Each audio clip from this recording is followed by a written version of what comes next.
Hello बच्चों, आप सभी लोगों का एक बार फिर स्वागत है आपके प्यारे से YouTube channel new success classes में। जैसा कि हमारा चल रहा है अनसॉल्व भौतिक विज्ञान कक्षा 12 के लिए अनसॉल्व चल रहा है। सेट नंबर 1 है जिसका क्रमांक है BS, यानी कि कोड है BS। अब इस कोड से हम लोग सॉल्व कर चुके हैं क्वेश्चन नंबर 1 से लेके 3 तक के सभी प्रश्नों को। आज हम लोग इस वीडियो में बात करेंगे खंड दा, प्रश्न संख्या रहेगी 4 और 4 से आज हम लोग सॉल्व करेंगे प्रश्न 4 का पहला, यानी कि का प्रश्न क्या कह रहा है। परमाणु क्रमांक एवं द्रव्यमान संख्या के आधार पर नाभिक का वर्गीकरण कीजिए तथा परिभाषित कीजिए। अब यहाँ पर बहुत ही इजी क्वेश्चन है ये आपका। परमाणु क्रमांक और द्रव्यमान संख्या के आधार पर, तो हम इसके आंसर में लिख सकते हैं परमाणु क्रमांक तथा परमाणु भार या द्रव्यमान संख्या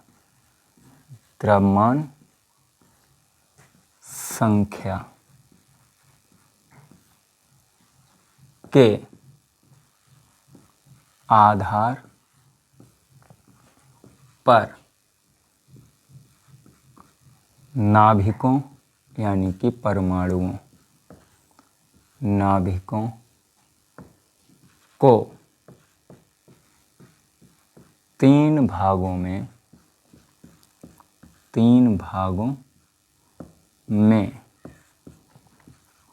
बांटा गया है। 3 भागों में बांटा गया है। 3 भागों में बांटा गया है। नंबर 1 आपका रहता है समप्रोटानिक या समस्थानिक। नंबर 1 में क्या रहेगा आपका, हेडिंग भी लगा लीजिए। नंबर 1 में आपका रहता है समस्थानिक।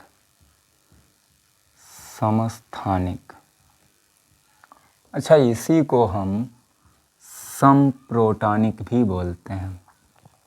समप्रोटानिक, समस्थानिक या समप्रोटानिक। अब ये क्या है समस्थानिक और समप्रोटानिक? बहुत ही इजी परिभाषा होती है। भिन्न भिन्न नहीं, एक ही तत्व के ऐसे परमाणु जिनके एक ही तत्व के ऐसे परमाणु जिनके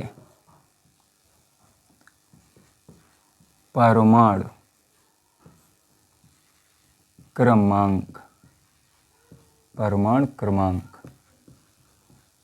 समान होते हैं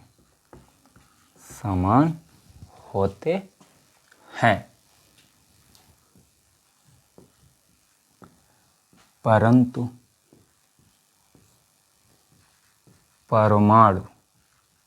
परमाणु भार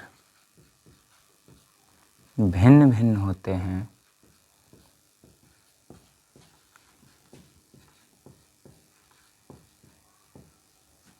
समस्थानिक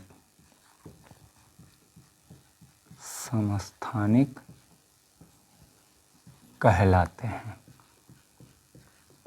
समस्थानिक कहलाते हैं। ऐसे एक ही तत्व के ऐसे परमाणु जिनके परमाणु क्रमांक समान होते हैं परंतु परमाणु भार भिन्न भिन्न होते हैं, समस्थानिक कहलाते हैं। अब अगर हम समस्थानिक की बात करें तो एग्जाम्पल में हम लिख सकते हैं, एग्जाम्पल में हाइड्रोजन के 3 समस्थानिक होते हैं। तो हाइड्रोजन में 1H1 आता है, 1H2 आता है, 1H3 आता है। ये हाइड्रोजन के 3 समस्थानिक हो गए। फिर इसके बाद में हाइड्रोजन के बाद आप हीलियम के 2 समस्थानिक होते हैं, 2He3, 2He4, हीलियम के 2 समस्थानिक हो गए। ऑक्सीजन के 3 समस्थानिक होते हैं, 8O16, 8O17, 8O18। इसी प्रकार से लिथियम के भी 2 समस्थानिक होते हैं। तो ये समस्थानिक हैं, इनमें आपको ये देखना है कि देखिए परमाणु क्रमांक जो नीचे लिखा होता है जिसको हम Z से प्रदर्शित करते हैं और परमाणु भार जिसको हम A से प्रदर्शित करते हैं, एक ही तत्व के हैं। ये एक ही तत्व के हैं, भिन्न भिन्न परमाणु जिनके परमाणु क्रमांक मतलब Z सबका इक्वल है, परमाणु भार मतलब A सबका अलग अलग है, समस्थानिक कहलाते हैं। और सेकंड नंबर पे आपका आता है, सेकंड नंबर में आपका आएगा समभारिक। समभारिक, अब यहाँ पर समभारिक में क्या होता है, तो समभारिक में भिन्न भिन्न तत्वों के ऐसे परमाणु जिनके भिन्न भिन्न तत्वों के ऐसे परमाणु जिनके परमाणु भार जिसको हम कैपिटल A से लिखते हैं, समान होते हैं, समान होते हैं, परंतु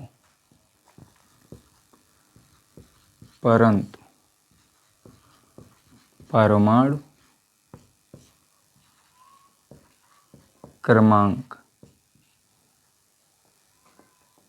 भिन्न भिन्न होते हैं, भिन्न होते हैं मतलब अलग अलग होते हैं। भिन्न भिन्न तत्वों के ऐसे परमाणु जिनके परमाणु भार मतलब A समान होगा और परमाणु क्रमांक अगर हम लिखना चाहें तो परमाणु क्रमांक को बेटा Z से लिखते हैं, तो Z का मान जो है भिन्न भिन्न होता है। अब ये भिन्न भिन्न अलग अलग तत्वों के होंगे तो एग्जाम्पल में अगर आप लिखना चाहो तो एग्जाम्पल में आप लिख सकते हो क्या होंगे। तो एग्जाम्पल में जैसे बेटा होता है 1H3 हाइड्रोजन, और देखिए हीलियम 2He3, देखिए परमाणु क्रमांक आपके समान है, तो हाइड्रोजन हो गया, हीलियम हो गया। इसके बाद में ऑक्सीजन 8O17 और फ्लोरीन भी होता है, यहाँ पर फ्लोरीन आपका 917, फ्लोरीन हो गया, हाइड्रोजन का हो गया, फ्लोरीन का हो गया, और भी होते हैं। तो यहाँ ये हो गए, ये देखिए दोनों ऊपर आप अगर आप ये इन दोनों को देखेंगे, इन दोनों को देखेंगे, अलग अलग तत्वों के हैं, इनके परमाणु क्रमांक अलग अलग हैं, इसका 1 है, इसका 2 है, इसका 8 है, इसका 9 है। लेकिन यहाँ पर अगर हम देखेंगे कि परमाणु भार जिनको हम A से लिखते हैं, जिसको द्रव्यमान संख्या भी बोलते हैं, तो द्रव्यमान संख्या इनकी क्या है, अलग अलग है। तो ये हो गए आपके समभारिक। अब तीसरा आपका आता है समन्यूट्रॉनिक। तीसरा क्या आएगा, समन्यूट्रॉनिक। समन्यूट्रॉनिक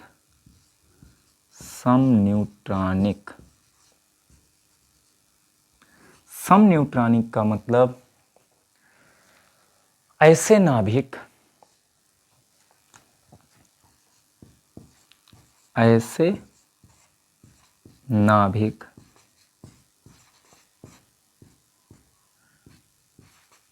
जिनमें या जिनके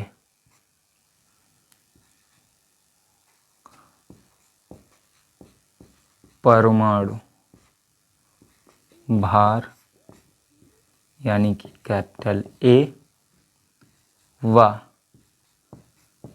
परमाणु क्रमांक यानी कि Z भिन्न भिन्न होते हैं, भिन्न भिन्न होते हैं,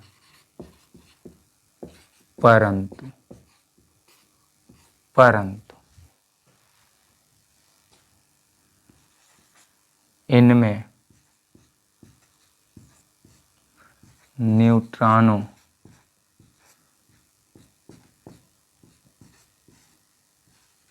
की संख्या समान होती है, न्यूट्रॉनों की संख्या समान होती है, सम न्यूट्रॉनिक कहलाते हैं, सम न्यूट्रॉनिक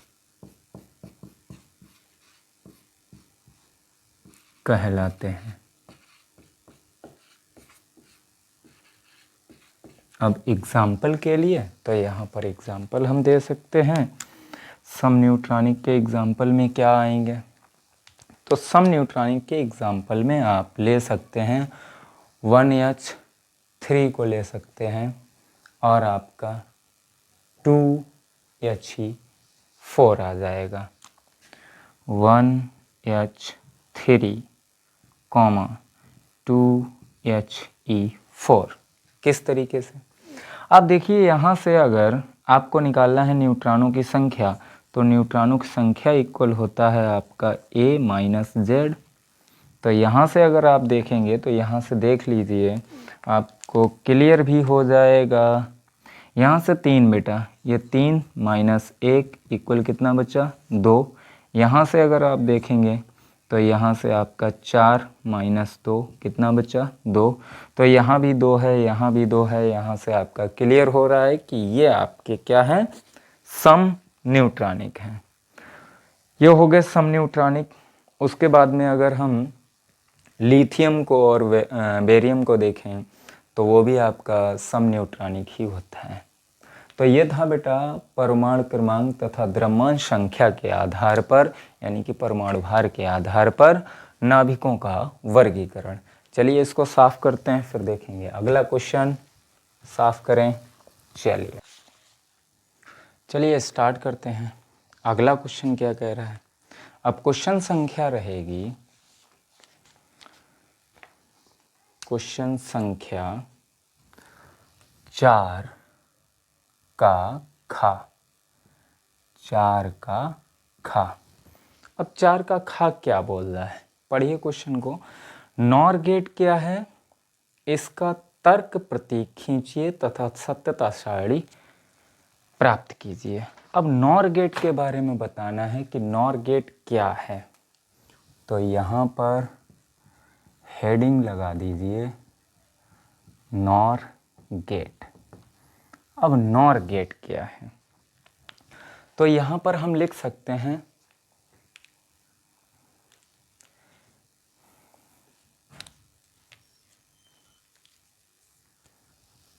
यह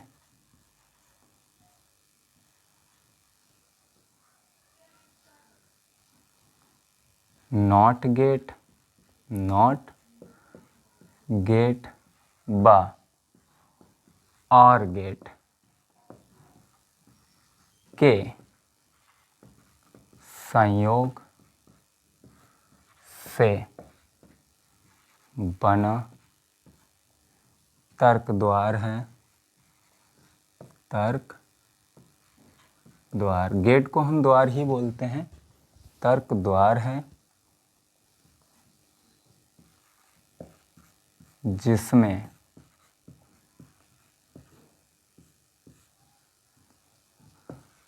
दो इनपुट व एक आउटपुट होता है, जिसमें 2 इनपुट व एक आउटपुट होता है।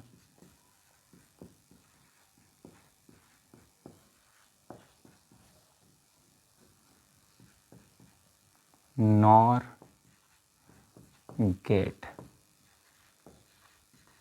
कहलाता है, या ऐसे भी लिख सकते हैं नॉर गेट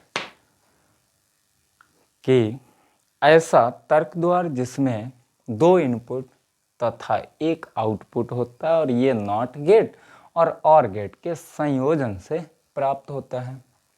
अब यहाँ पर हमसे क्वेश्चन में बोल रहा था कि आप नॉर गेट बता दिया आपने, तो इसका अब तर्क प्रतीक भी बताइए और इसके बाद में सत्यता सारणी।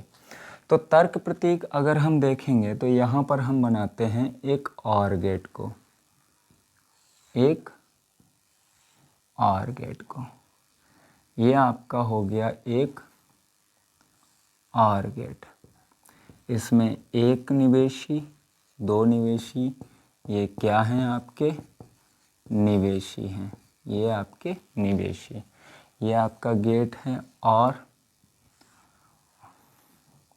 और यहाँ से हम इसको ऐड कर देते हैं, संयोजित कर देते हैं किसके साथ, तो एक नॉट गेट के साथ। यहाँ पर हमने एक नॉट गेट के साथ इसको संयोजित कर दिया इस तरीके से। अब यहाँ इसका जो आउटपुट होगा उसको हम बाई डैश मान सकते हैं, इसका इनपुट होगा वो ए हो गया और इधर जो निकलेगा वो बाई निकलेगा। और अगर इसको हम संयोजित रूप से दिखाना चाहें तो संयोजित रूप से हम इस तरीके से दिखा सकते हैं,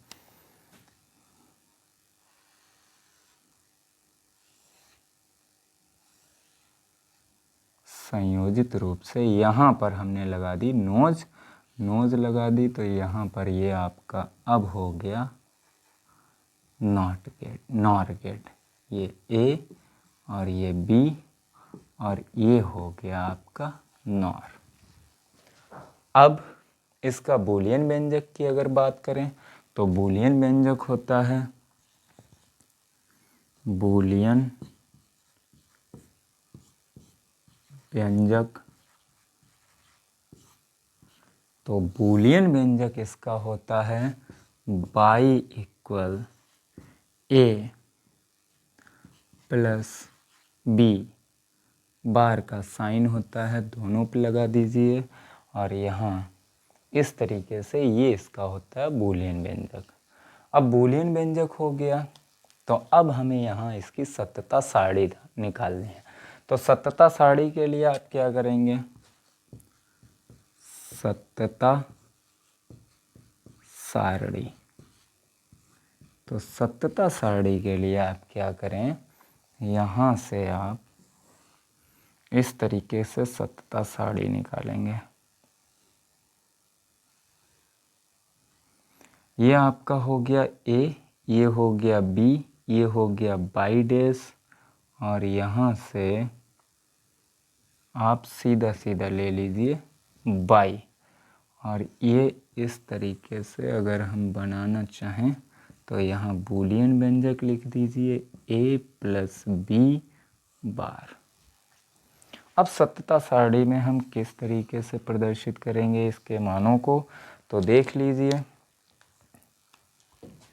ए पहले हम इसके लिए देख लेते हैं ओनली ऑर गेट के लिए, बहुत ही इजी है।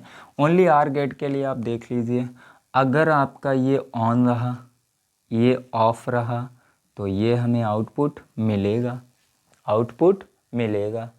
अगर ए ऑन रहा बी ऑन रहा तब भी आउटपुट मिलेगा। अगर आपका ए ऑफ रहा, चलिए इसको यहाँ पर हम ऑफ कर देते हैं, अभी ऑफ रहा, उसके बाद में आपका बी ऑन रहा तब भी हमें आउटपुट मिलेगा। अगर इसको हमने ऑफ कर दिया, इसको ऑफ कर दिया तो ये हमारा ऑफ रहेगा। अगर इसको ऑन कर दिया, इसको ऑन कर दिया तो ये आउटपुट हमें मिलेगा। मतलब अगर इनपुट एक चालू है तब भी हमें आउटपुट मिलेगा, इनपुट अगर दूसरा एक कोई सा भी एक चालू हो तब भी आउटपुट मिलेगा। अगर दोनों इनपुट बंद हैं तो आउटपुट हमें नहीं मिलेगा, अगर दोनों इनपुट चालू है तब भी हमें आउटपुट मिलेगा। ये किसके लिए है, ये सिर्फ है ऑर गेट के लिए।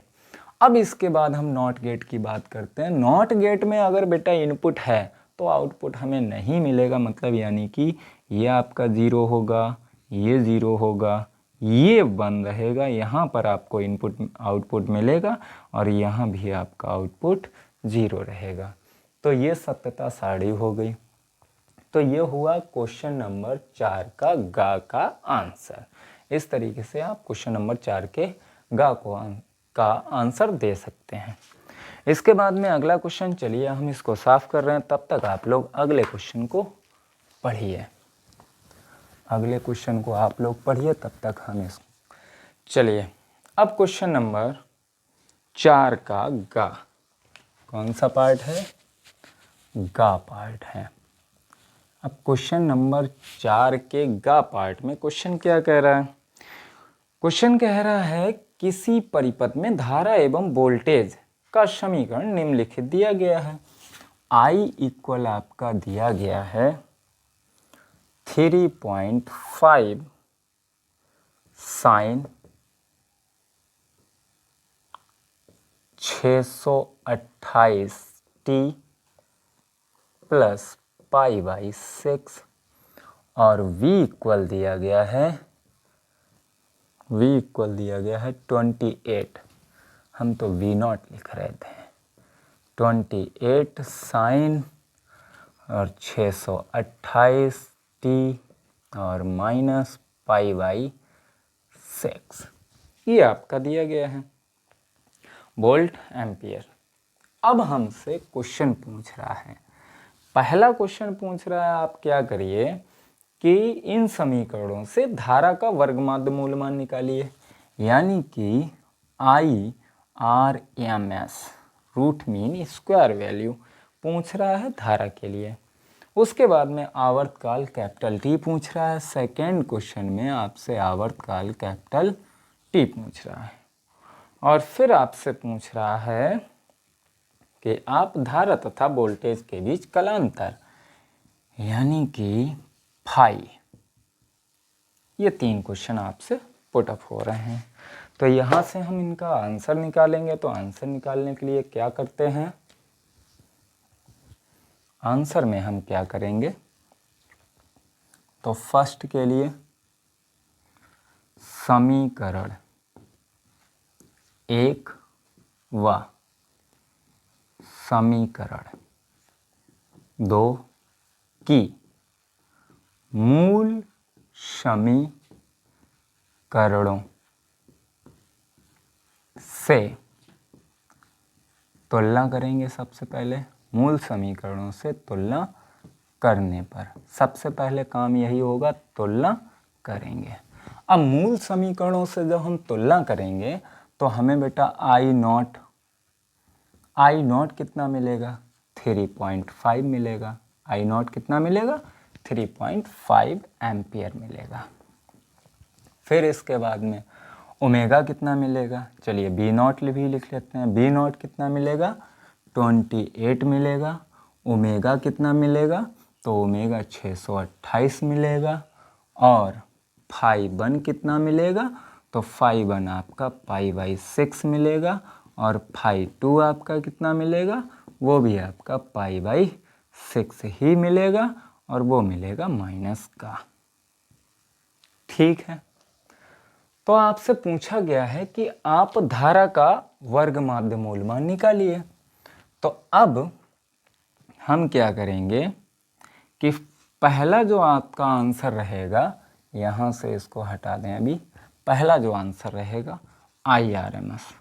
तो IRMS जो होता है, IRMS की वैल्यू आप लोग जानते हैं, वैसे तो होता है आप I0/√2 रख लीजिए, लेकिन यहाँ √2 से रखने से कोई फ़ायदा नहीं है। तो आप क्या करेंगे, 0.707 I0 इक्वेशन लगाएंगे।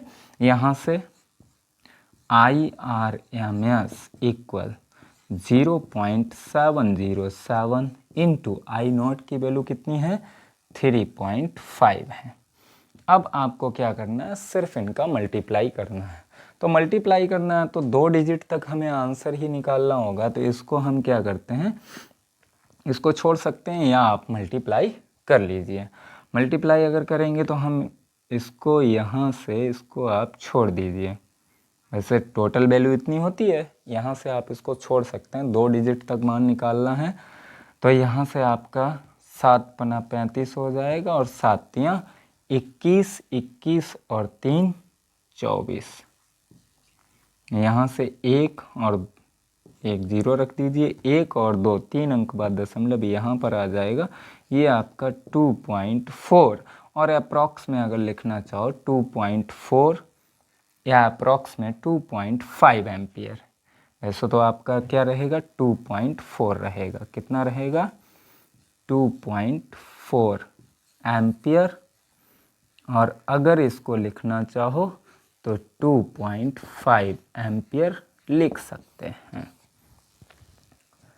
अब सेकंड आपसे पूछ रहा है आवर्तकाल। तो आवर्तकाल के लिए क्या इक्वेशन होता है, आवर्तकाल का सूत्र।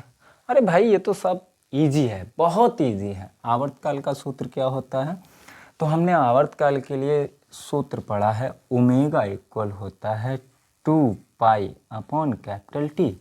पढ़ा है ना, 2 पाई अपॉन कैपिटल टी। तो कैपिटल टी इक्वल क्या हो जाएगा, 2 पाई अपॉन ओमेगा। रख दीजिए वैल्यू, टी इक्वल 2 पाई।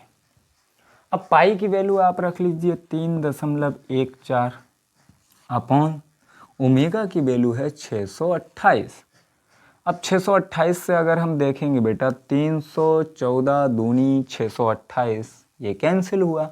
अब ये कैंसिल हुआ तो ऊपर आपका क्या बचा, ऊपर आपका क्या बचा, ऊपर बचा है 0.01, 0.01, क्योंकि 2 डिजिट बाद आपका पॉइंट था, तो 0.01 सेकेंड, ये आपका सेकेंड आंसर रहा।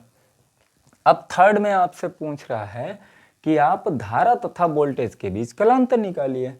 तो धारा तथा वोल्टेज के बीच कलांतर, अगर आपसे ये पूछ ले कि ये बताइए भाई पीछे कौन चल रहा है, धारा पीछे चल रही है या वोल्टेज, यानी कि पश्चगामी कौन है, तो आपको सीधा सीधा दिख रहा है वोल्टेज आपका पश्चगामी है। वोल्टेज आपका कैसा है, पश्चगामी है। और वोल्टेज पश्चगामी किस में होता है, तो वोल्टेज पश्चगामी होता है धारतीय परिपथ में। ये कहीं ना कहीं धारतीय परिपथ प्रदर्शित हो रहा है। तो यहाँ पर अब हम कलांतर निकालना है, तो कलांतर के लिए फाई, थर्ड आपका आंसर जो है फाई इक्वल होता है phi 1 plus minus phi 2, phi 1 minus phi 2। तो आपका कलांतर फाई इक्वल हो जाएगा, फाई 1 की वैल्यू कितनी है, pi by 6, minus minus plus हो गया और ये पाई बाई 6, तो ये आपका आ जाएगा 2 पाई बाई 6, यहाँ से 2 3, यहाँ से आपका आ जाएगा पाई बाई 3। तो ये आ गया कलांतर पाई बाई 3। तो ये था बेटा क्वेश्चन नंबर 4 के गा का आंसर। इसमें 3 पार्ट पूछे गए थे, तीनों पार्टों के ये आंसर रहे। इस तरीके से आप सॉल्व करते हैं इसको। चलिए इसको साफ करें। यस, तब तक आप लोग अगला क्वेश्चन पढ़िए। भाई अगला क्वेश्चन क्या है, अब अगला क्वेश्चन कह रहा है, क्वेश्चन नंबर है 4 का घा। अब 4 के घा में क्या बोला है, प्रश्न ने आप लोग तो पढ़ ही चुके हैं, हम भी पढ़ लेते हैं। गामा किरणों के 4 गुण लिखने हैं। गामा तथा परावैंगनी किरणों में से तरंगदैर्घ्य किसकी अधिक होती है। बहुत बढ़िया भैया, प्रश्न बहुत इजी है। चलिए इसको हम यहाँ पर थोड़ा रख दें। तो आपका आंसर में क्या करेंगे, गामा किरणों के गुण। अब गामा किरणों के आपको गुण लिखने हैं। तो गामा किरणों के गुण क्या होते हैं, गामा किरणों के गुण, तो फर्स्ट में आप लिख सकते हैं ये फोटोग्राफिक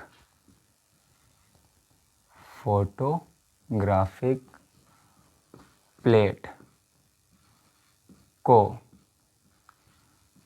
प्रभावित करती हैं, प्रभावित करती हैं, यानी कि रासायनिक क्रिया करती हैं। रासायनिक क्रिया, ठीक है। सेकंड में आप क्या लिख सकते हैं? सेकंड में तो ये प्रतिदीप्त उत्पन्न करती हैं, प्रतिदीप्त होती हैं। ये प्रतिदीप्त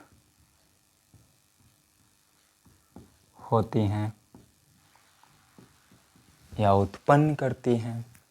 अब इसके बाद में 4 गुण लिखने हैं। थर्ड में आप क्या लिख सकते हैं? तो ये किसी भी परमाणु को आयनित कर सकती हैं। ये किसी परमाणु को आयनित कर सकती हैं। ये किसी परमाणु को आयनित कर सकती हैं। इसके बाद में फोर्थ में हम क्या लिख सकते हैं? तो फोर्थ में हम लिख सकते हैं बेटा, ये आवेश रहित होती हैं। आवेश रहित होती हैं। ये आवेश रहित होती हैं। फिर उसके बाद में हम क्या बोल सकते हैं? पांचवें में, हालांकि 4 आपसे पूछे गए हैं, फिर भी आप लिख सकते हैं। पांचवें में क्या लिख सकते हैं? इनकी विभेदन क्षमता बहुत अधिक होती है। अधिक होती है। इनकी जो विभेदन क्षमता है वो बहुत अधिक होती है। आगे आपसे यही क्वेश्चन कह रहा था। क्या कह रहा था? देख लेते हैं भाई, क्वेश्चन क्या बोल रहा था। प्रश्न बोला, गामा तथा परावैंगनी किरणों में किनकी तरंगदैर्घ्य अधिक होती है? तो गामा और परावैंगनी किरणों में विभेदन तरंगदैर्घ्य किसकी अधिक होती है?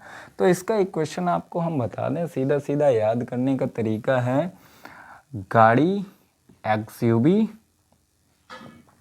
इतने महंगे रेट। गाड़ी एक्सयूवी इतने महंगे रेट। अगर आप इधर से इधर जाएंगे तो वेवलेंथ आपकी बढ़ेगी, मतलब तरंगदैर्घ्य बढ़ेगी। और आप अगर इधर से इधर आते हैं तो आपकी आवृत्ति बढ़ेगी। क्या बढ़ेगी? आवृत्ति बढ़ेगी। तो यहाँ पर आप सीधे सीधे देख लीजिए, ये आपकी गामा किरणें हैं और ये आपकी अल्ट्रावायलेट यानी कि परावैंगनी किरणें हैं। तो तरंगदैर्घ्य किसकी अधिक होगी? परावैंगनी किरणों की। तो यहाँ से हम बोल सकते हैं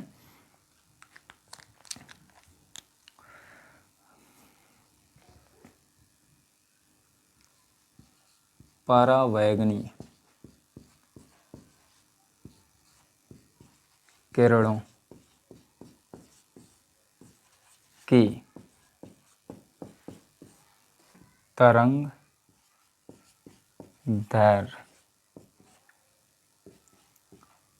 गामा किरणों से अधिक होती है। से अधिक होती है। अधिक होती है। तो ये था आपका क्वेश्चन नंबर 4 के घ का आंसर। चलिए इसको साफ करते हैं, तब तक आप लोग अगले क्वेश्चन को पढ़िए। चलिए अब स्टार्ट करते हैं भाई। आगे का क्वेश्चन क्या है? अगला प्रश्न कह रहा है बेटा 4 का या। प्रश्न संख्या क्या है? 4th या। क्या बोल रहा है भाई प्रश्न? प्रश्न कह रहा है चुंबकीय यामोत्तर से 30 अंश के कोण पर एक चुंबक को लटकाने पर वह क्षैतिज के साथ 45 अंश का कोण बनाती है। अब 30 अंश के साथ इसको लटकाया जाता है और क्षैतिज के साथ ये 45 अंश का कोण बना देती है। और क्षैतिज के साथ जो कोण होता है उसको हम नमन अथवा नति कोण कहते हैं। तो यहाँ से आपका थीटा एक तो दिया गया है, थीटा आपका दिया गया है 30 अंश, ठीक है। और आपका एक ये थीटा डैश मान लेते हैं, इससे लटकाया जाता है, लटकाया गया, ठीक है।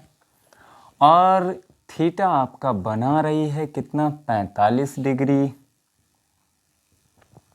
ये है क्षैतिज के साथ, क्षैतिज के साथ, ठीक है।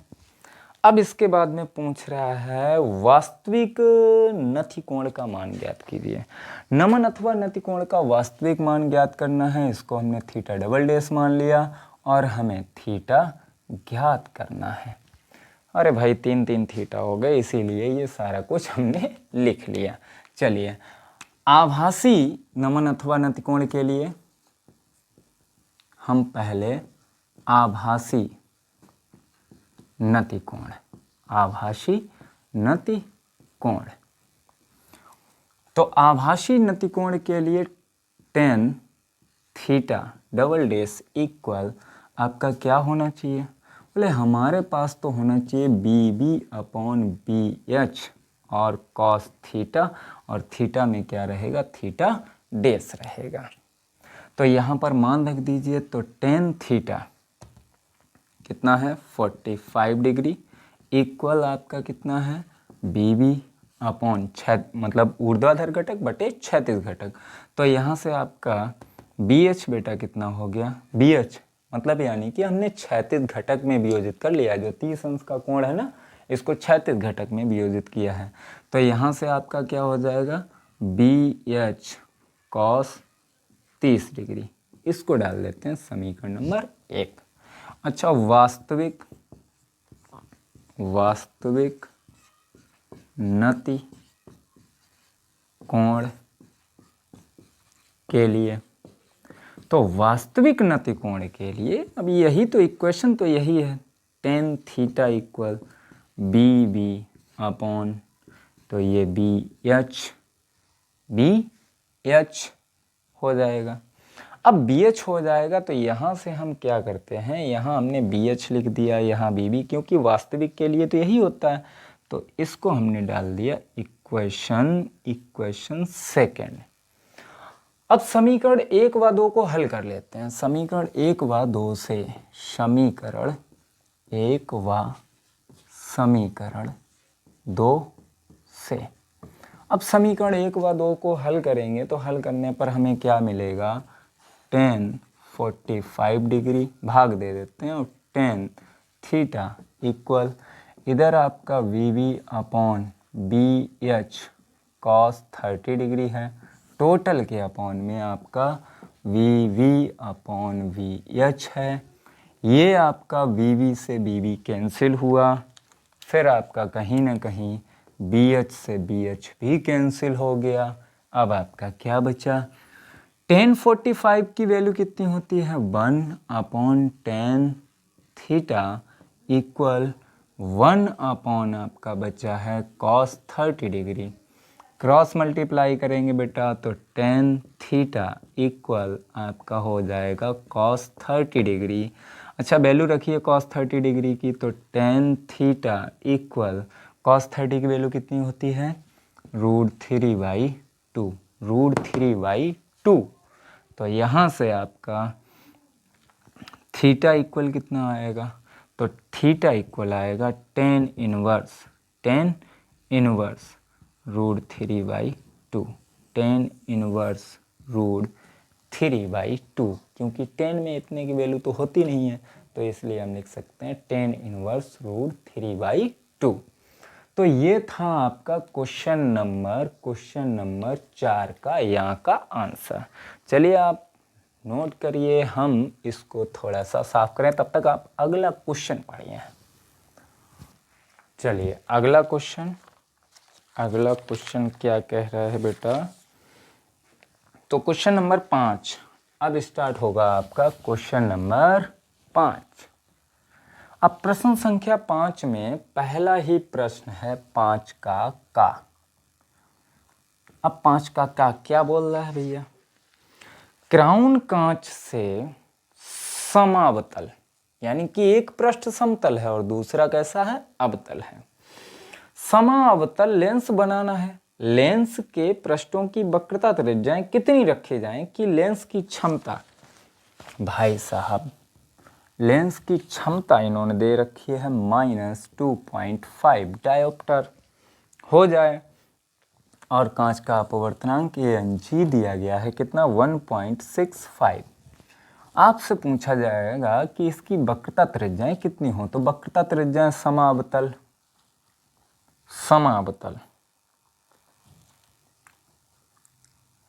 समावतल का मतलब है समान अवतल, वो समतल अवतल नहीं है, ठीक है, ये बात ध्यान रखना, क्योंकि ये समा अवतल, इसका संधि विच्छेद करेंगे तो क्या हो जाएगा, समतल अवतल नहीं होगा, समान अवतल। तो यहाँ पर R1 R2 दोनों आएंगे। चलिए इसको सॉल्व करते हैं। कौन सा है, अवतल है। अवतल है तो इसकी फोकस दूरी बेटा कितनी होगी, तो फोकस दूरी के लिए इक्वेशन होता है, अगर फोकस दूरी हमें निकालनी है सेंटीमीटर में तो 100/P लगा दीजिए, तो F इक्वल -100/2.5, यहाँ से पॉइंट था 0, 25 चौकू 100, तो यानी कि F इक्वल आपका आ जाएगा -40 सेंटीमीटर। फोकस दूरी है भाई साहब कितनी है, 40 सेंटीमीटर। अब फोकस दूरी 40 सेंटीमीटर है तो वक्रता त्रिज्याएं क्या होंगी, वक्रता त्रिज्या के लिए सूत्र क्या होता है, बोले 1/F इक्वल ANG -1 ब्रैकेट में 1/R1 -1/R2, यही होता है। अब 40 सेंटीमीटर फोकस दूरी है, माइनस की आई तो अवतल ही है, यहाँ पर आपको लगाना है, तो वक्रता त्रिज्याएं क्या होगी, 1/40 इक्वल 1.65 -1/R1।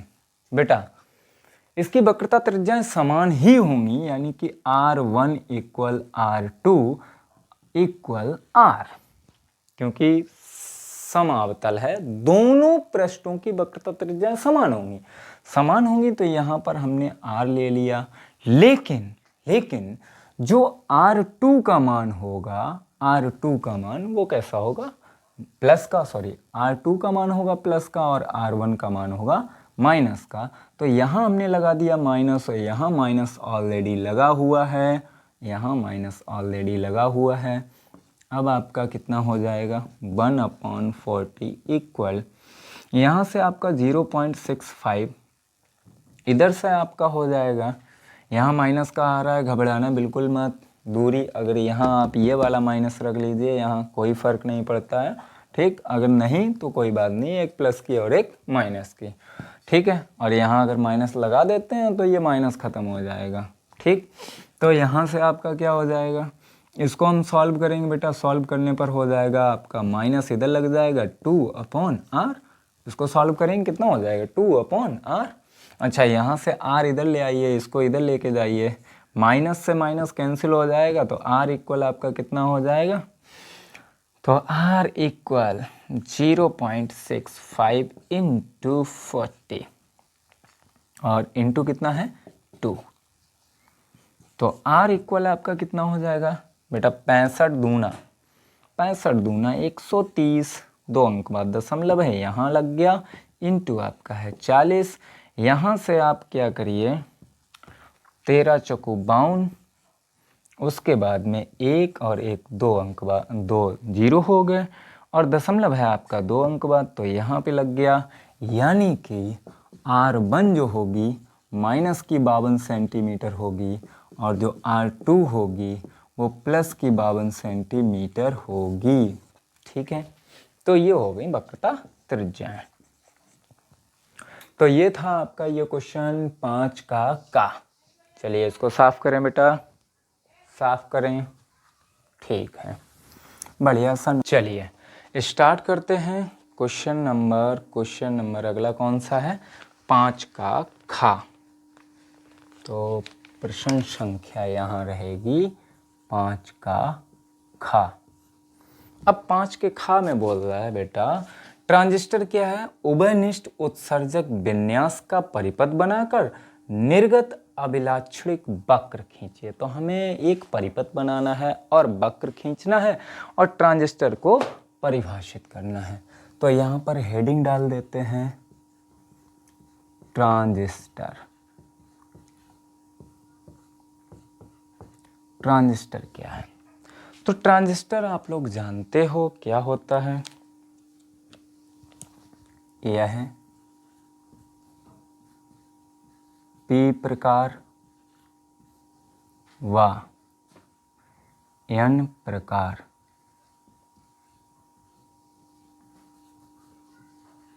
अर्ध चालकों से बनी एक इलेक्ट्रॉनिक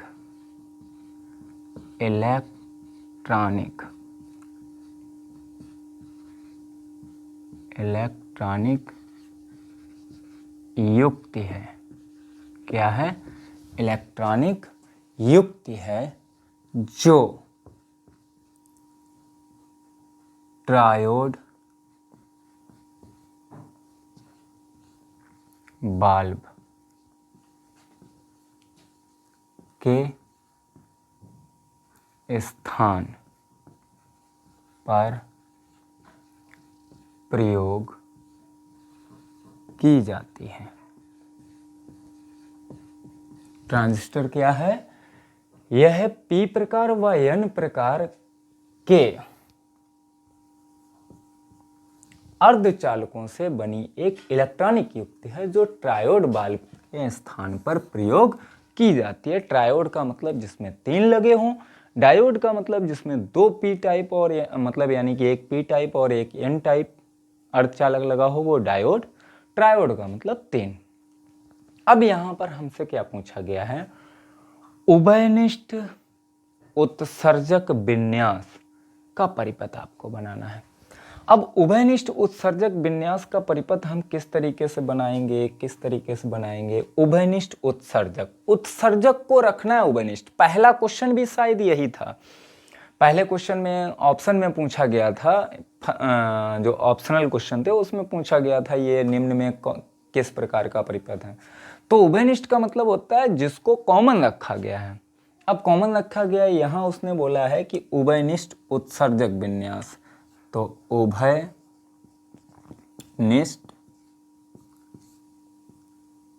उत्सर्जक विन्यास।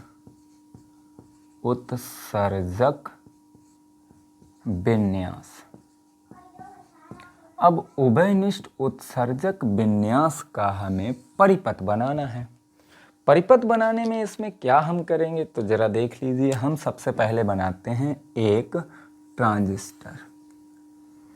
हमने एक यहाँ पर ट्रांजिस्टर बनाया, ये इसका आधार है, ये इसका संग्राहक हो गया और ये इसका उत्सर्जक हो गया। ये इसका संग्राहक सी, उत्सर्जक ई, आधार बी। ठीक है, ये आपका बन गया एनपीएन ट्रांजिस्टर। अब इसके आधार को हमें रखना है कैसा? अगर उभयनिष्ठ उत्सर्जक बनाना है तो ये उत्सर्जक है, इसको हम क्या बोलते हैं? उत्सर्जक। ये क्या है? उत्सर्जक है। ठीक है, ये क्या है? संग्राहक है। ठीक। अब उत्सर्जक को हमें कॉमन रखना है। कॉमन रखना है तो हम क्या करेंगे? तो कॉमन रखने के लिए उत्सर्जक को आप सीधा अर्थ से जोड़ दीजिए। किससे जोड़ना है? अर्थ से। अर्थ से जोड़ दिया, उसके बाद में क्या करेंगे? बोलिए, देखिए यहाँ पर आपको आधार को धन विभव पर रखना है। आधार को कैसे रखना है? धन विभव पर। अब धन विभव पर रखेंगे तो कहीं ना कहीं तो वोल्टेज हमें देना पड़ेगा, तभी तो धन विभव पर होगा। तो धन विभव पर रखने के लिए हम क्या करते हैं, यहाँ पर एक छोटी सी सेल लगा देते हैं। ये हमने सेल लगा दी, ठीक है, या बैटरी लगा दी। और बैटरी के दोनों सिरों का संबंध कर दिया हमने, संबंध कर दिया एक विभव विभाजक प्रतिरोध R1 से। ये पॉजिटिव सिरा हो गया, ये नेगेटिव सिरा हो गया। और हमने क्या किया कि भाई जो हमारा आधार था, आधार को हमने इससे कनेक्ट कर दिया। अब आधार जो है यानी कि पी क्षेत्र जो है, पी क्षेत्र हो गया धन विभव पर, और ई क्षेत्र आपका हो गया किससे, यानी कि एक एन क्षेत्र आपका किससे हो गया, पृथ्वी से। तो ये जो इधर वाला आपका जो परिपथ है, मतलब यानी कि ये जो आपका परिपथ इतना हो गया, यानी कि पहली संधि। अगर हम बात करें परिपथ की तो हम इस तरीके से बता सकते हैं, ये जो आपकी पहली एनपी संधि है ये आपकी हो गई अग्रभिनत। कैसी हो गई? अग्रभिनत। अब हम क्या करते हैं, अब बोलिए देखिए कि मतलब ये तो आपने कर दिया। अब इसे करने के बाद में हम क्या करते हैं, हम क्या करते हैं, थोड़ा इसको थोड़ा छोटा कर लें, थोड़ा छोटा, थोड़ा छोटा, थोड़ा छोटा। यहाँ से इसको ऐसे भी तो जोड़ सकते हैं, ठीक है। यानी कि ये हो गया आपका, अब हो गया, हाँ अब हो गया उत्सर्जक जो है आपका ऋण विभव पर हो गया और आधार आपका धन विभव पर हो गया। तो ये आपकी पहली पीएन संधि हो गई, एनपी संधि हो गई अग्रभिनत। हो गई? बोले हाँ हो गई। उसके बाद में अब हम क्या करते हैं, संग्राहक को, संग्राहक को एक बैटरी द्वारा, एक बड़ी बैटरी द्वारा जोड़ देते हैं बेटा पश्चाभिनत में। यानी कि अब जो हमारी दूसरी संधि है ये वाली, जिसको हम नाम देंगे पीएन संधि, ये जो आपकी संधि है इसको करना है उत्क्रम अभिनत में। तो उत्क्रम अभिनत में करने के लिए हम क्या करते हैं, यहाँ पर एक हमने बढ़िया सा बेटा विभव विभाजक लिया। एज ए प्रतिरोध की तरीके से ही होता है भैया, प्रतिरोध ही होता है, विभव विभाजक की काम करता है जो। अब इसको हमें एन क्षेत्र को जोड़ना है एक बैटरी, बड़ी बैटरी के धन सिरे से, बड़ी बैटरी के धन सिरे से। सही है बेटा? सही है। इस तरीके से हमने एक बड़ी बैटरी के धन सिरे से जोड़ दिया किसको, संग्राहक यानी कि एन को। अब एन को तो हमने जोड़ दिया, अब यहाँ से हम क्या करेंगे, बोले आधार। अब अगर हम इसके उत्सर्जक के बेस पे, यानी कि हमने पहले इसको देखा, अब हम देख रहे हैं इन दोनों को, तो इन दोनों को देखेंगे तो यहाँ से अब आपका क्या होगा, इसको आपको जोड़ देना है ऋण से, ऋण विभव। ये ऋण प्लेट हो गई, ये धन प्लेट। तो इन दोनों को आप अब कनेक्ट कर दीजिए, इन दोनों को आप क्या करेंगे, कनेक्ट कर दीजिए। थोड़ा भैया डायग्राम अच्छा नहीं बना, थोड़ा बड़ा इनको कर लेते हैं, डायग्राम अच्छा बन जाएगा।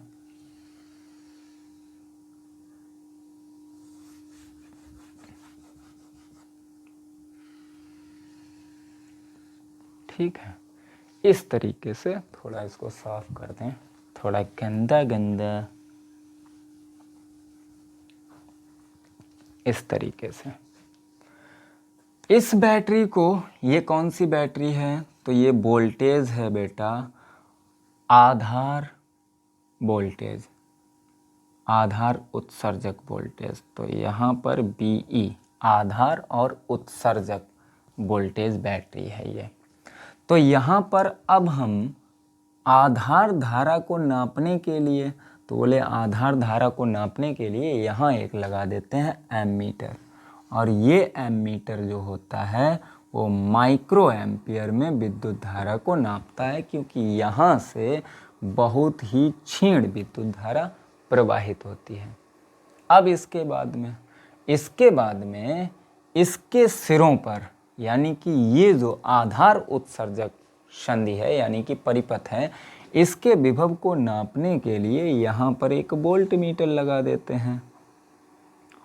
यानी कि इसका वोल्टेज नापने के लिए हम क्या करते हैं, एक वोल्ट मीटर लगा देते हैं। वोल्ट मीटर क्या नापेगा, बीई, आधार उत्सर्जक के सिरों पर वोल्टेज यानी कि विभवांतर को नापेगा। फिर उसके बाद में हम क्या करते हैं, इसके बाद में यहाँ पर जो संग्राहक धारा है इसको नापने के लिए, संग्राहक धारा को नापने के लिए हम एक यहाँ भी एमीटर लगा देते हैं, और ये एमीटर नापता है मिली एम्पियर में धारा। किस में नापेगा, मिली एम्पियर में। तो मिली एम्पियर में धारा नापता है, मिली एम्पियर में धारा नापता है। अच्छा, इसको प्रतिरोध R1 दे दिया तो इसको प्रतिरोध को नाम दे दीजिए R2। मिली एम्पियर में धारा नापेगा तो इसके विभवांतर को नापने के लिए हम क्या करते हैं, एक वोल्ट मीटर यहाँ भी लगा देते हैं जो BCC यानी कि BCE संग्राहक और उत्सर्जक, BCE, ठीक है, इसके वोल्टेज को नापेगा। अब यहाँ पर इसके विभवांतर को नापेगा ये, तो यहाँ से इस सेल को नाम देते हैं ये आपकी BCE। तो ये तो आपका हो गया भाई साहब परिपथ, ये हो गया आपका परिपथ, ठीक है। अब यहाँ पर ये तो आपका परिपथ बन गया, उभयनिष्ठ उत्सर्जक विन्यास, उभयनिष्ठ उत्सर्जक विन्यास का ये हो गया आपका परिपथ। इस तरीके से हम परिपथ बनाते हैं, उभयनिष्ठ उत्सर्जक विन्यास। अब इसके बाद में हमें क्या करना है, इसके बाद में क्वेश्चन क्या कह रहा था, भाई क्वेश्चन क्या कह रहा था, खो गया क्या। निर्गत अभिलाक्षणिक खींचिए। अब निर्गत अभिलाक्षणिक खींचना है, निर्गत अभिलाक्षणिक, तो अब हमें खींचना है निर्गत अभिलाक्षणिक। तो निर्गत अभिलाक्षणिक क्या होता है, तो निर्गत अभिलाक्षणिक देखो ये आपका इधर काम करेगा निवेशी के लिए, ये क्या है, निवेशी, और हमें इधर क्या मिलेगा, बोले इधर तो मिलेगा निर्गत, ठीक है।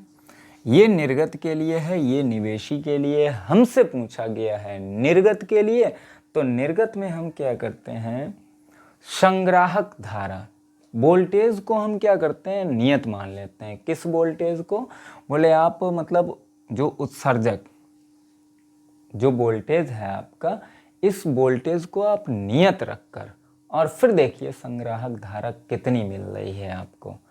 तो यहाँ पर अगर हम ग्राफ खींचेंगे इस तरीके से, ये आपका क्या रहेगा, BCE, और इधर रहेगी धारा IC, संग्राहक धारा। इसको क्या बोलेंगे, इसको बोलेंगे संग्राहक धारा, संग्राहक धारा, और ये आपका वोल्ट में, ठीक है। अब एक निश्चित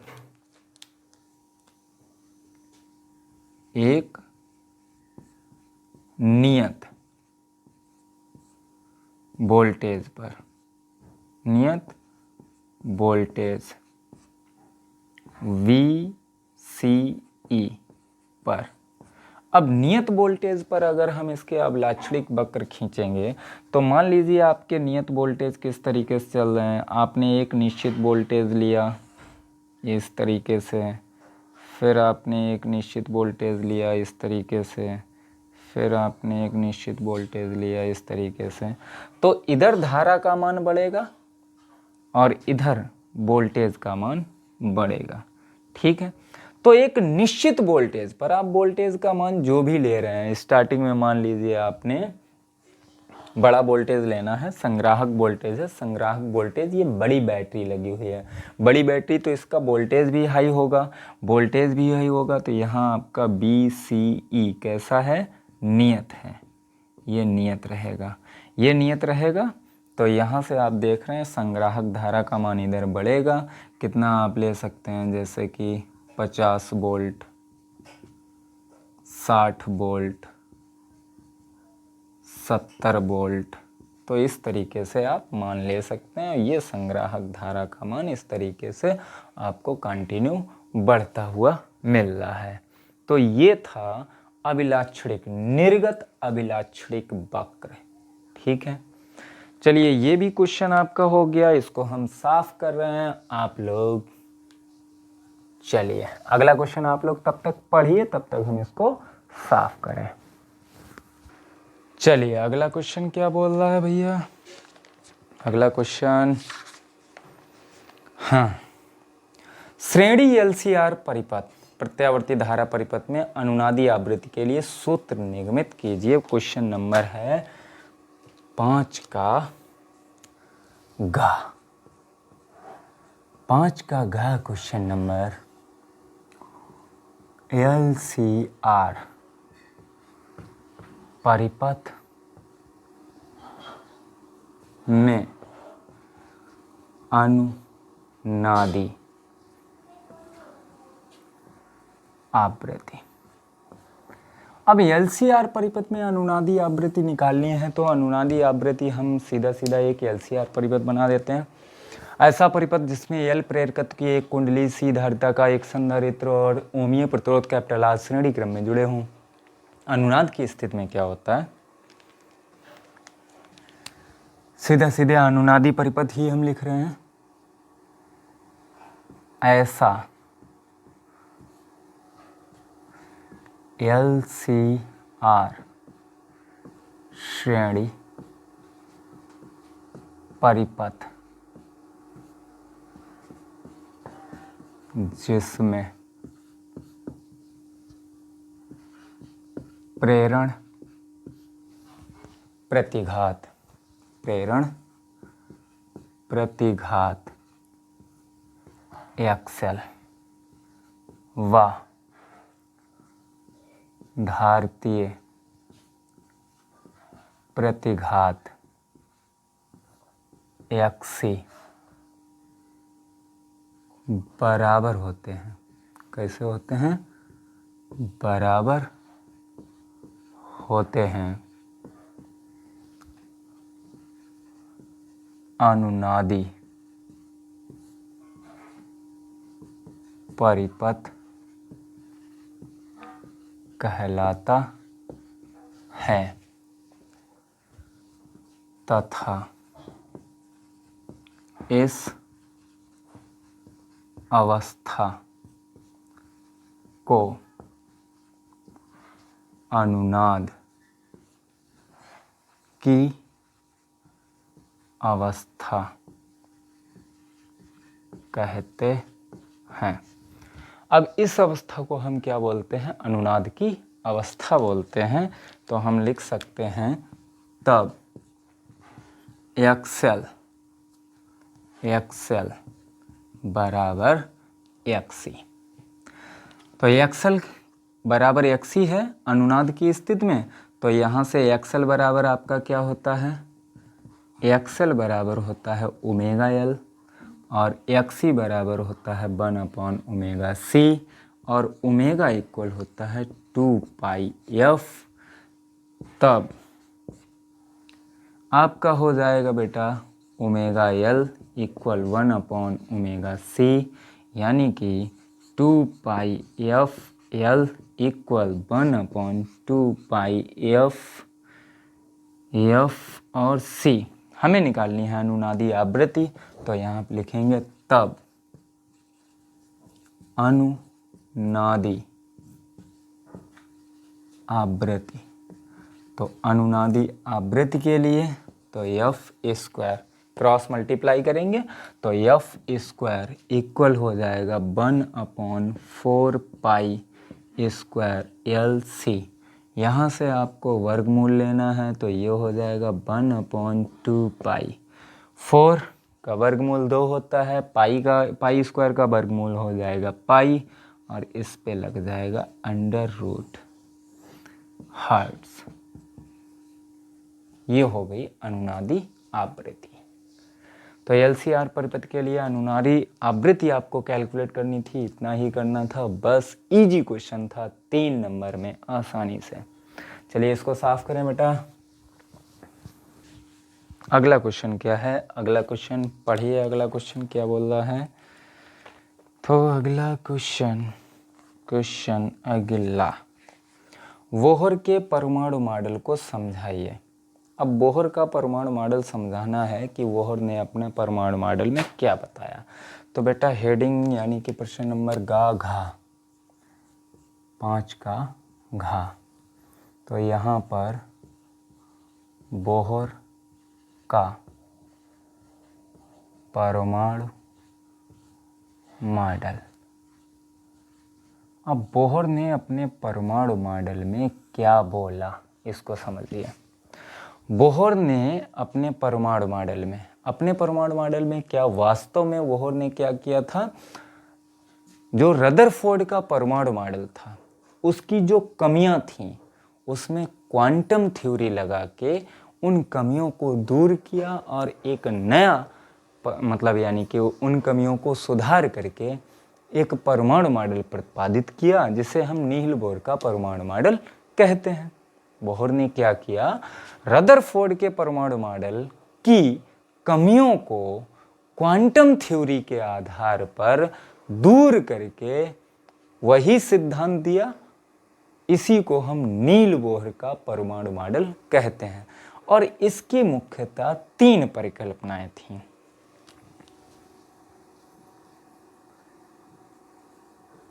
इनकी मुख्यतः 3 परिकल्पनाएं थीं या हैं। इनकी मुख्यतः 3 परिकल्पनाएं हैं, या इस मॉडल की मुख्यतः 3 परिकल्पनाएं हैं। नंबर 1 में इन्होंने क्या कहा, बहुत अच्छी अच्छी बातें कही हैं। इन्होंने कहा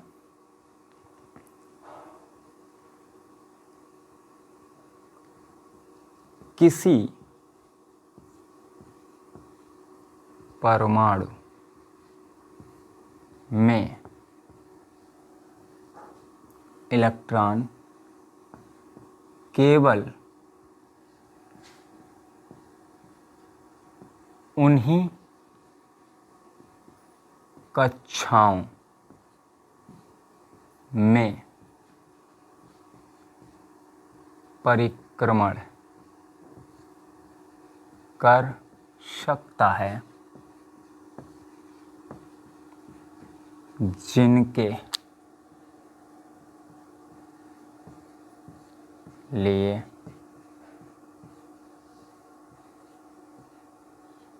उसका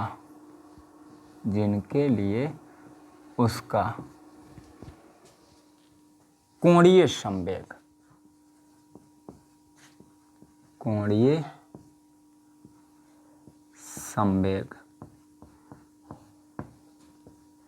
MBR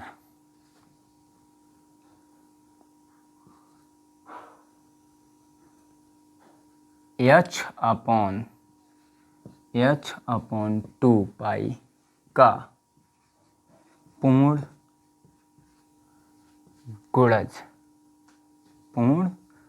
गुणज होता है। ठीक है, मतलब इन्होंने ये कहा कि देखिए इलेक्ट्रॉन केवल उन्हीं वृत्तीय कक्षाओं में या नाभिक के चारों ओर उन्हीं कक्षाओं में परिक्रमण कर सकता है, वृत्तीय गति कर सकता है, जिनके लिए उसका कोणीय संवेग NH अपॉन 2 पाई के इक्वल होगा या h अपॉन 2 पाई का पूर्ण गुणज होता है।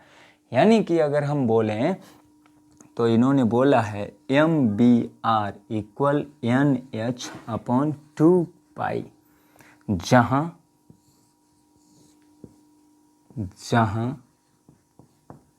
N मुख्य क्वांटम संख्या है। N equal 1, 2, 3 dot dot. ठीक है, ये इन्होंने पहली परिकल्पना में कहा। और इस परिकल्पना में इन्होंने क्या किया, इन्होंने जो आपका कोणीय संवेग है इसको क्वांटीकृत कर दिया। इसमें क्या किया,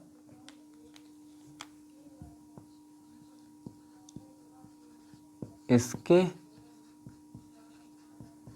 आधार पर इन्होंने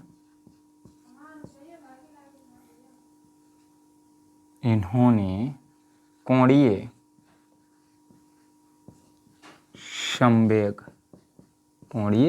संवेग को या कोणीय संवेग का क्वांटीकरण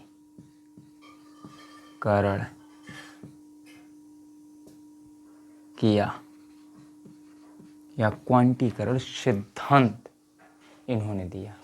इन्होंने इसके आधार पर कोणीय संवेग का क्वांटीकरण किया। ठीक है, या क्वांटीकरण सिद्धांत दिया। ठीक है, क्वांटीकरण सिद्धांत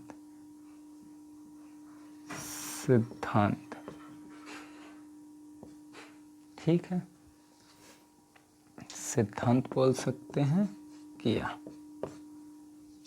ठीक, अच्छा, सेकंड पार्ट में इन्होंने यानी कि सेकंड अपने नियम में इन्होंने क्या बताया कि देखिए इलेक्ट्रॉन किसी भी स्थायी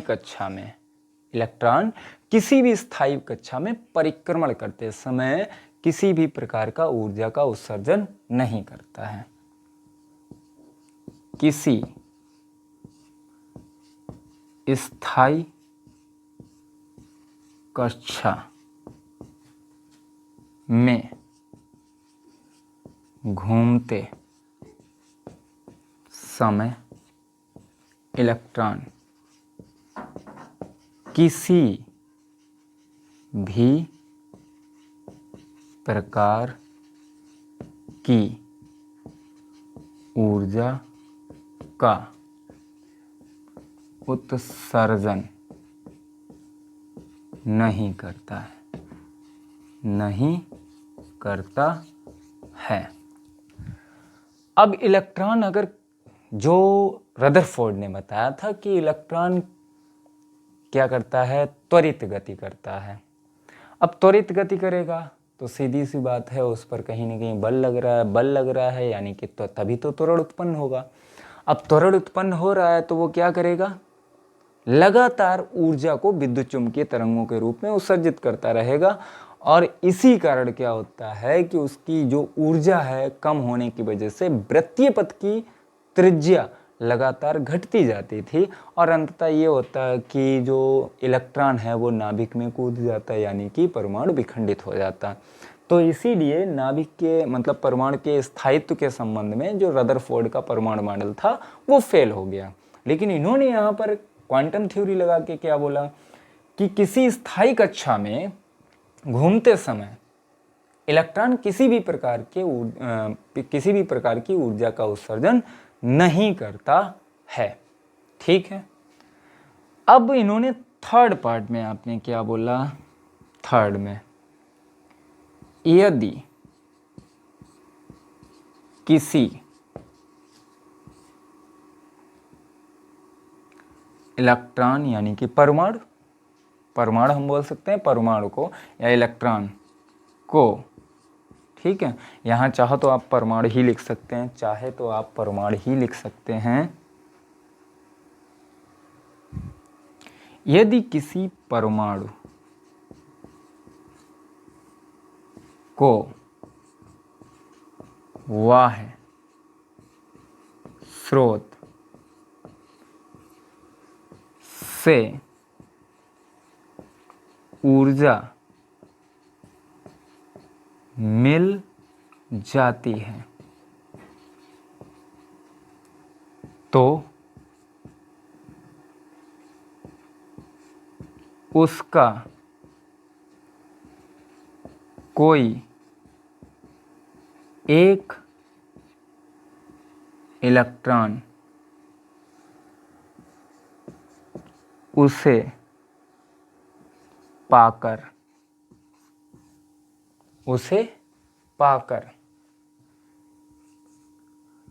अपनी कक्षा को छोड़कर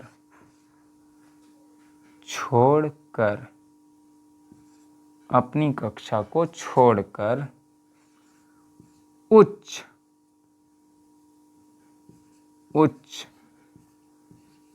ऊर्जा स्तर या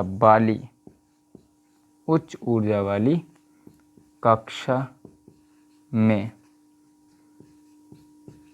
चला जाता है और वहाँ मात्र 10 की घात -8 सेकेंड 10 की घात -8 सेकेंड रहकर वापस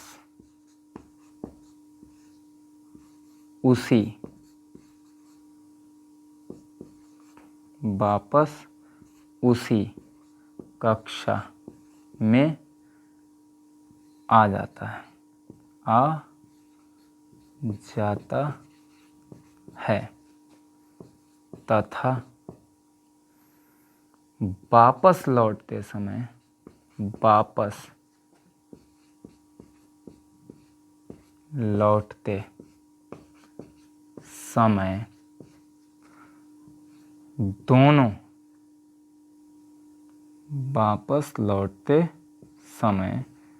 दोनों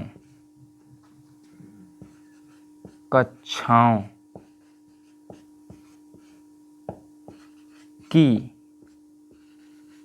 ऊर्जा के अंतर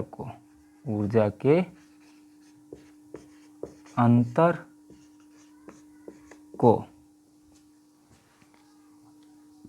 विद्युत चुम्बकीय तरंगों के रूप में उत्सर्जित कर देता है। ठीक है, यानी कि यदि किसी परमाणु को बाह्य स्रोत से ऊर्जा मिल जाती है तो उसका कोई एक इलेक्ट्रॉन उस ऊर्जा को लेकर अपने से उच्च ऊर्जा स्तर यानी कि अपने से अधिक ऊर्जा वाली कक्षा में चला जाता है और वहां परमानेंट के लिए नहीं जाता है, वहां मात्र 10 की घात -8 सेकेंड तक बहुत सूक्ष्म समय अंतराल के लिए रहकर और वापस चला आता है। और वापस आते समय जो दोनों कक्षाओं की ऊर्जाओं में जो अंतर होता है उसको विद्युत चुम्बकीय तरंगों के रूप में यानी कि प्रकाश के रूप में उत्सर्जित कर देता है। चलिए आप थोड़ा इसको मतलब स्क्रीनशॉट ले लीजिए, हमें थोड़ा सा ऊपर इसको साफ करना है, इसके बारे में थोड़ा और लिखना है। स्क्रीनशॉट ले लीजिए, साफ करें बेटा, साफ करें, पहली परिकल्पना साफ कर देंगे। चलिए थोड़ा इसके बारे में लिखना है कि अगर हम मान लें कि दूसरी कक्षा की ऊर्जा यानी कि उच्च ऊर्जा स्तर की ऊर्जा E2 हो और निम्न ऊर्जा स्तर की ऊर्जा E1 हो, तो जो प्रकाश उत्सर्जित होगा तो उसकी क्या आवृत्ति होगी? यदि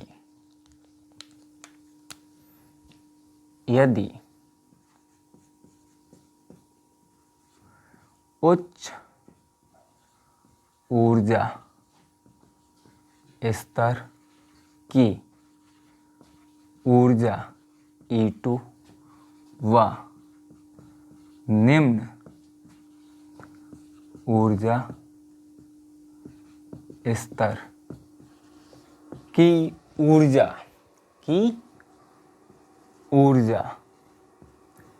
E1 हो तब दोनों कक्षाओं की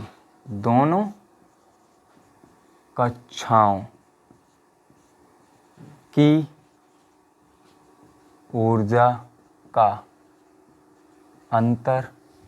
तो ऊर्जा का अंतर अगर हम लिखना चाहें तो ऊर्जा का अंतर किस तरीके से निकालेंगे? बोले delta E equal E2। E2 से E2 ज़्यादा है आपका भाई, E2 माइनस E1, ये दोनों कक्षाओं की ऊर्जाओं का अंतर हो गया। तब उत्सर्जित फोटॉन, प्रकाश मतलब फोटॉन, उत्सर्जित फोटॉन की आवृत्ति। तो उत्सर्जित फोटॉन की आवृत्ति h न्यू इक्वल होता है E, यही तो होता है E, ठीक है। यहाँ से अगर हम आवृत्ति को ही निकालेंगे तो डेल्टा E इक्वल क्या हो जाएगा? h हो जाएगा। क्या हो जाएगा? h हो जाएगा, ठीक है। यहाँ पर अगर हम वैल्यू रखना चाहें तो वैल्यू रख देंगे। अगर तरंग दैर्घ्य निकालना चाहें तो तरंग दैर्घ्य लेमडा इक्वल क्या होता है? तो लेमडा की अगर बात करेंगे तो लेमडा हो जाएगा hc upon delta E, hc upon delta E। यहाँ से मात्रक रहेगा हर्ट्ज और यहाँ रहेगा एंगस्ट्रॉम, आप लिख सकते हो, अदरवाइज मीटर लिख सकते हो। अब यहाँ से इन्होंने प्रूफ क्या किया? यहाँ से इन्होंने सिद्ध किया, इससे स्पष्ट किया कि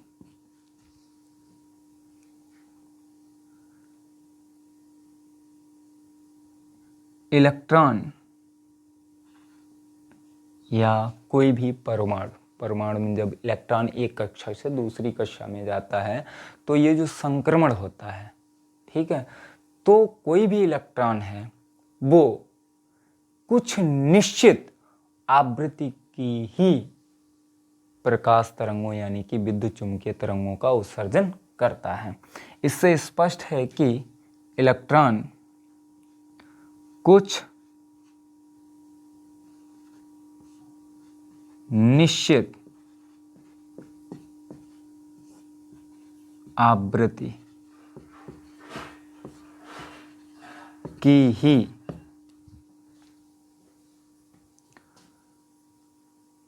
प्रकाश तरंगें, जिनको हम बोलते हैं विद्युत चुम्बकीय तरंगें, प्रकाश तरंगें उत्सर्जित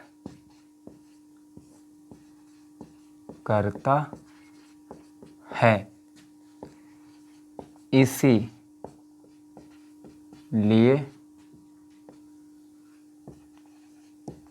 इसका स्पेक्ट्रम कैसा होता है? रेखीय होता है। कैसा होता है? रेखीय होता है, ठीक है। क्योंकि रदरफोर्ड ने बताया था कि ये भाई मतलब घूम रहा है लगातार, इसकी त्रिज्या घटेगी, वृत्तीय पथ की त्रिज्या घटती रहेगी, मतलब ऊर्जा घटती रहेगी। ऊर्जा अगर लगातार घटती रहेगी तो ये जो विद्युत चुम्बकीय तरंगें उत्सर्जित करेगा तो वो विद्युत चुम्बकीय तरंगें सभी आवृत्ति की होगी, मतलब उसमें सारी आवृत्ति होंगी, कम छोटी बड़ी सब, यानी कि कंटिन्यू। यानी कि इस तरीके से पहले आवृत्ति बड़ी थी, फिर कंटिन्यू कम होती रही। लेकिन यहाँ पर क्या होगा, कुछ निश्चित आवृत्ति की ही तरंगें उत्सर्जित होंगी, सभी आवृत्तियों की तरंगें उत्सर्जित नहीं होंगी। इसीलिए इन्होंने कहा कि जो इसका स्पेक्ट्रम होता है वो सतत होता है। कैसा होता है, मतलब सतत ना होके रेखीय होता है। कैसा होता है, रेखीय। रदरफोर्ड ने बताया था कि जो रेखीय स्पेक्ट्रम होता है परमाणु द्वारा उत्सर्जित प्रकाश का, जो रेखीय मतलब यानी कि स्पेक्ट्रम होता है वो सतत होता है। लेकिन इन्होंने बताया कि सतत नहीं होता है भैया, कैसा होता है, रेखीय होता है। चलिए, ये था आपका नील बोहर का परमाणु मॉडल, ये कंप्लीट हो गया भाई। इसके बाद में हम इसको साफ कर रहे हैं। आप पढ़िए अगला क्वेश्चन। चलिए, अगला क्वेश्चन क्या है। अगला क्वेश्चन, प्रश्न संख्या, एक उत्तेजित हाइड्रोजन परमाणु के इलेक्ट्रॉन की ऊर्जा। अब क्वेश्चन नंबर है ये आपका अथवा में है भाई, अथवा वाला है। कौन सा अथवा में था, ये अथवा में घा का अथवा वाला है। एक उत्तेजित हाइड्रोजन परमाणु के इलेक्ट्रॉन की ऊर्जा है, कितनी है, -3.4 इलेक्ट्रॉन वोल्ट। अब पूछ रहा है इस इलेक्ट्रॉन का कोणीय संवेग ज्ञात कीजिए। कोणीय संवेग MBR की वैल्यू पूछी गई है, या इसी को हम लिखते हैं जे आपका पूछा गया है। अब यहाँ से बहुत ही इजी है, आप निकाल सकते हो। देखिए यहाँ पर ऊर्जा दी गई है, हमें निकालना है सिर्फ क्या, n की वैल्यू। तो n की वैल्यू आपको निकालनी है, तो यहाँ से क्या करेंगे, आपको पता है हाइड्रोजन परमाणु के लिए, हाइड्रोजन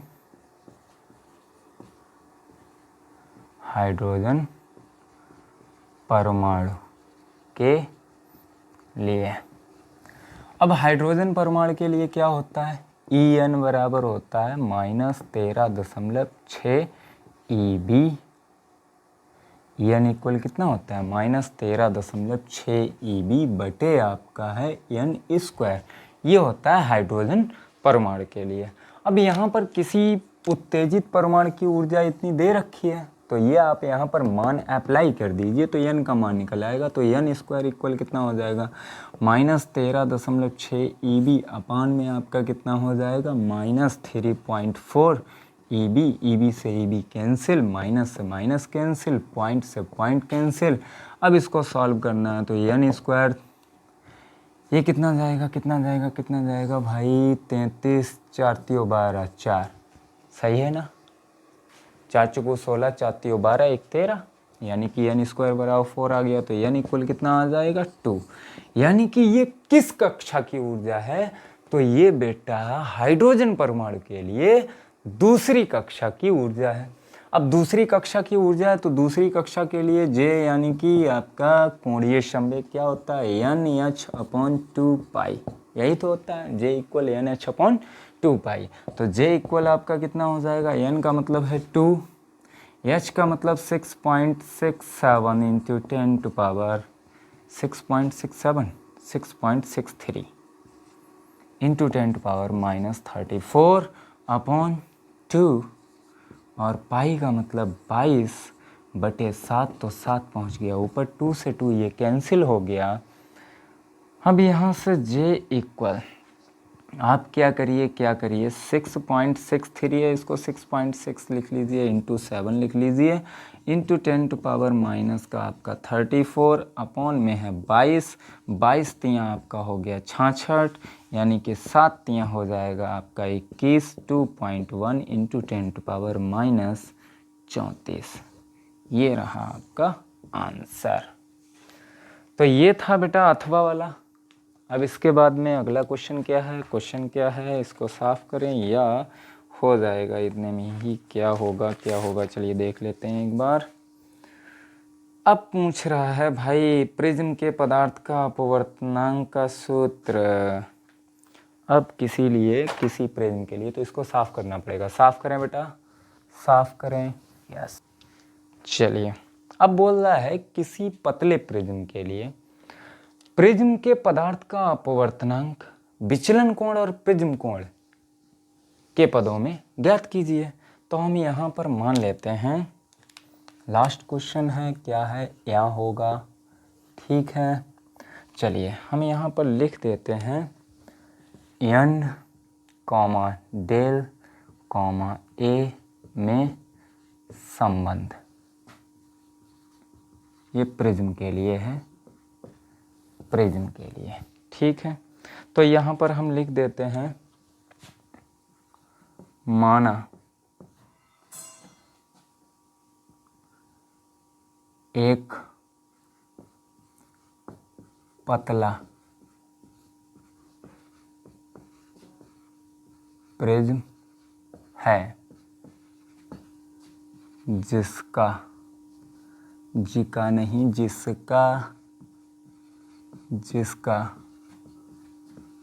प्रिज्म कोण कैपिटल A तथा अपवर्तनांक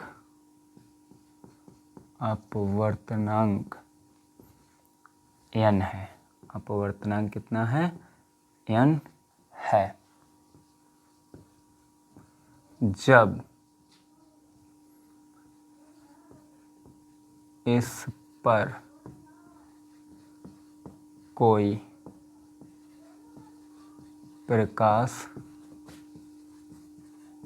किरण आपतित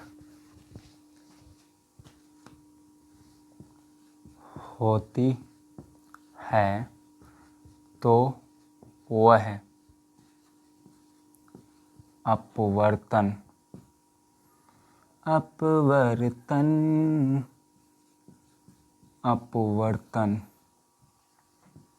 के पश्चात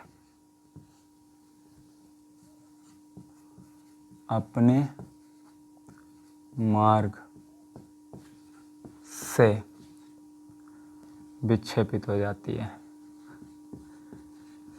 अरे भाई, कोण विक्षेपित हो जाती है,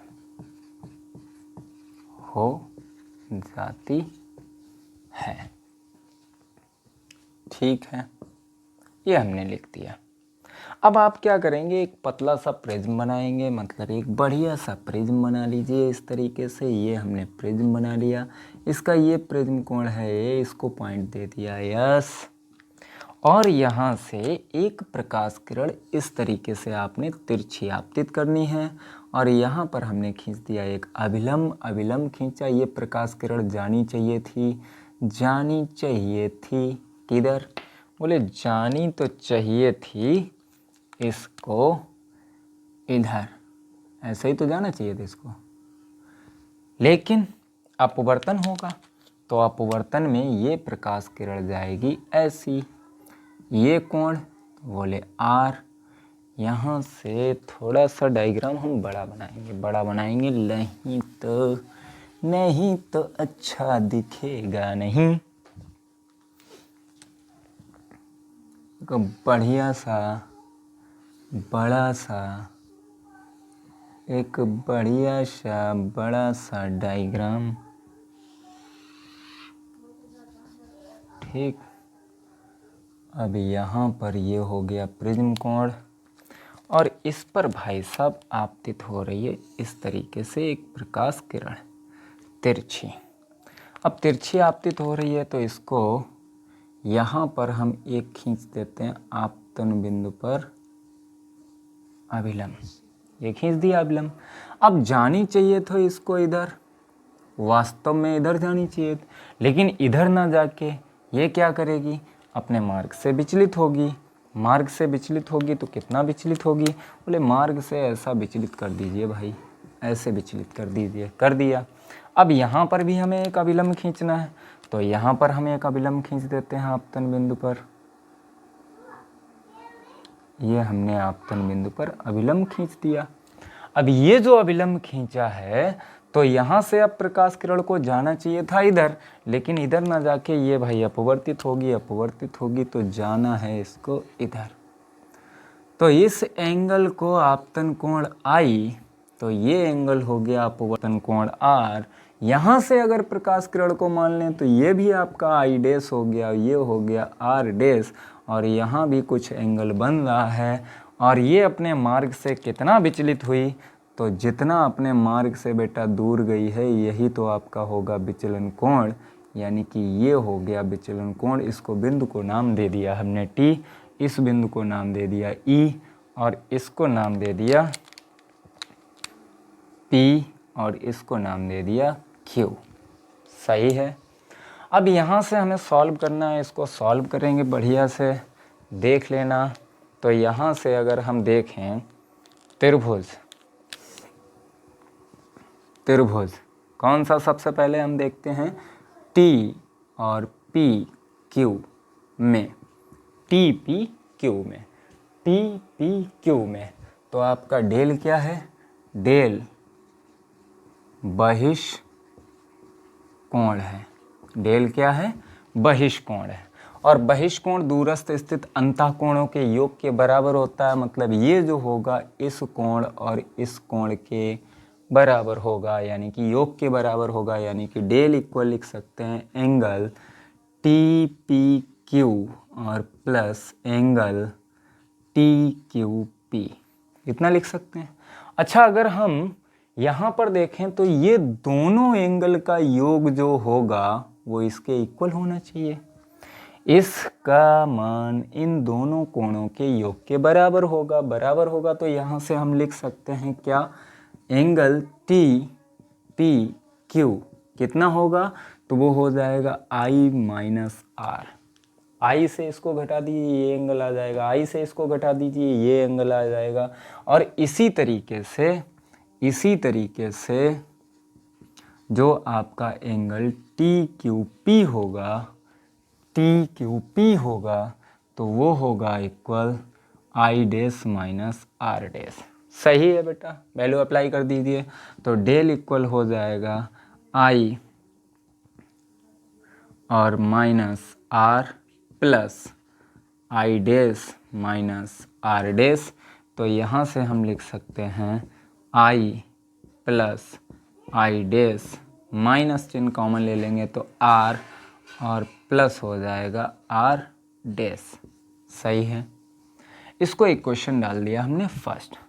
अब हम देखते हैं, यहाँ पर हमने बिंदु को नाम दे दिया S, तो अब हमारे पास चक्रीय चतुर्भुज